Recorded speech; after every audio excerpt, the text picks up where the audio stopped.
yo soy Pau. Yo soy la Fran. Yo Charlotte. Yo soy el Mati.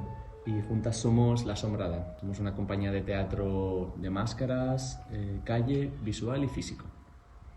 Pues la inspiración de Día Raro básicamente viene de parar un poquito y observar la calle y estar un poco atento a lo que va pasando en el día a día, que pasamos un poco por encima, ¿no? Lo damos por obvio. Nosotras lo que queremos es trabajar con artefactos muy cotidianos. De aquí viene Día Raro, que Día Raro es una expresión que utilizamos todas para explicar lo que no sabemos explicar, ¿no? ¿Qué te pasa? Tengo un día raro.